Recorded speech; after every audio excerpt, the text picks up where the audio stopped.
Welcome back, Star Wars fans. Today, let's explore one of the most unsettling, intriguing, and personal what-if scenarios in the entire galaxy.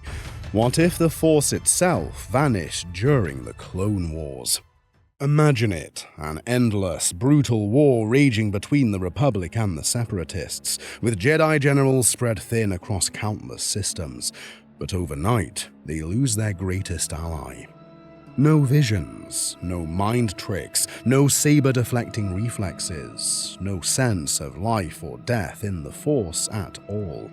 How would the Jedi respond? How would the Sith scheme? How would the Republic and Separatists react to the sudden leveling of the playing field? Get ready to dive into a single turbulent era of Star Wars history transformed forever. It happens on an ordinary day on Coruscant. The Jedi Council sits in session, their holograms flickering in the vast chamber. Reports pour in from the Outer Rim. Battles on Felucia, skirmishes on Maigito, sieges on Umbara. Masters speak solemnly of strategy, of minimizing civilian casualties, of ending the war quickly. But behind their calm lies worry. The dark side is growing, they all feel it, but that feeling, so constant, like it's breathing, vanishes in an instant. Yoda's eyes fly open. Mace Windu stops mid-sentence. The room falls silent. They reach out with their minds and only find emptiness. No future, no past, no luminous beings surrounding them. The Force is gone. At first, they refuse to accept it. Masters close their eyes, meditating for hours. Nothing. Padawans break into tears as their lightsabers flicker and hum, suddenly feeling awkward in their hands. They were trained to let the Force guide their movements, to anticipate attacks and deflect bolts almost before they were fired. Now it's all muscle memory. Some drop their sabers entirely.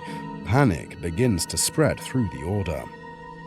Holocrons refuse to activate. Ancient texts about the living Force, the unifying Force, now read like scripture from a dead religion. Council meetings descend into argument. Mace Windu, always pragmatic, insists they must adapt immediately. The war is still ongoing. They can't show weakness. He orders intensive drills in non-Force combat and strategy. Obi-Wan Kenobi tries to soothe the temple. He speaks to younglings personally, telling them the Jedi are more than powers, but his own voice shakes. Anakin Skywalker reacts worse than anyone. He storms out of the council chamber, furious. For years, he's relied on the Force to channel his fear, his anger, his love for Padme. Without it, everything he's buried crashes into him all at once. He can't sense her anymore. He can't feel if she's safe. He tries to meditate and ends up punching a wall until his knuckles bleed.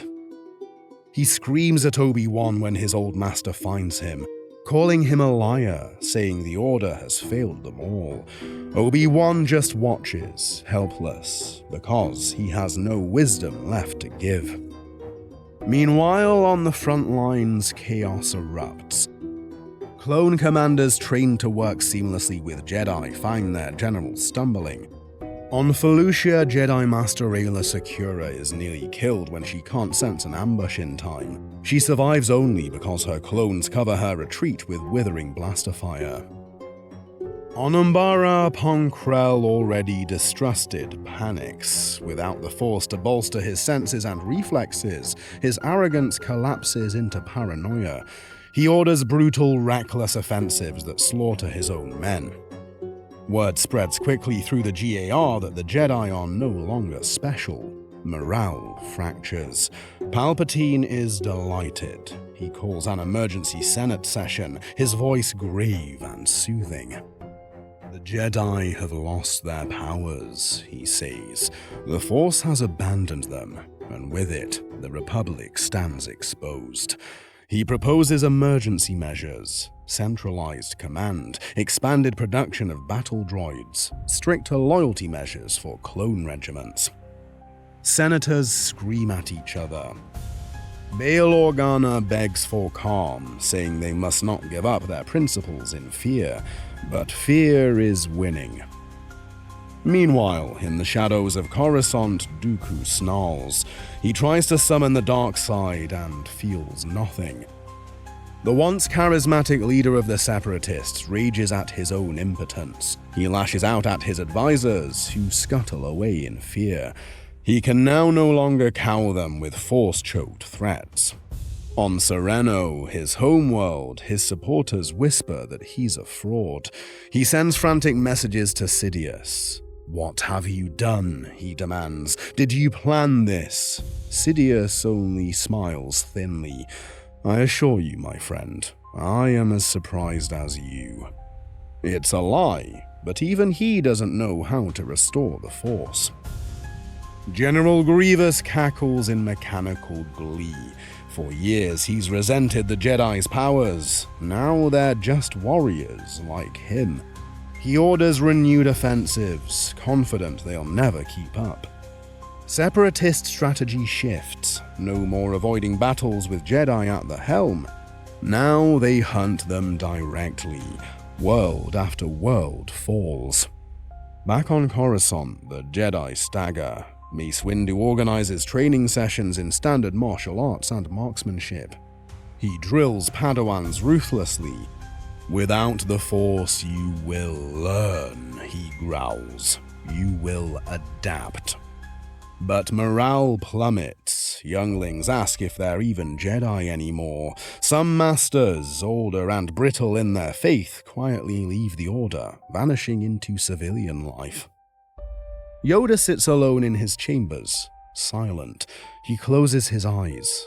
For centuries, he's been able to see shimmering futures, sense the ebb and flow of life. Now there is nothing. No guidance, no destiny, just choices.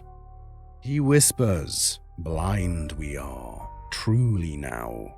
Ourselves we must see." Anakin struggles most of all. Without the Force to center him, his nightmares return in full. He wakes screaming about Padme dying. He can't tell if it's a vision or just fear. He tries to see Palpatine for guidance, but even the Chancellor seems shaken. "Anakin," he says softly, "this proves the Jedi were wrong all along. The Force was a lie. You must focus on power you can control." But even Palpatine can't teach him anything new. Anakin's rage turns inward. His bond with Obi-Wan frays to nothing. Padme worries for him, but he pushes her away. He doesn't trust anyone. Clone commanders step up as tactical leaders. They study battle maps, practice unaugmented marksmanship, develop new formations that don't rely on Jedi reflexes to plug gaps. Casualties rise, but they hold the line, because they have no choice. Meanwhile, the war drags on, bloodier than ever. Without the Jedi's mind tricks and precognition, negotiations with neutrals fail more often. Planets that might have been persuaded choose sides. Black markets for weapons thrive. The Hutt cartel expands its smuggling routes, emboldened by the knowledge no Jedi will show up to stop them.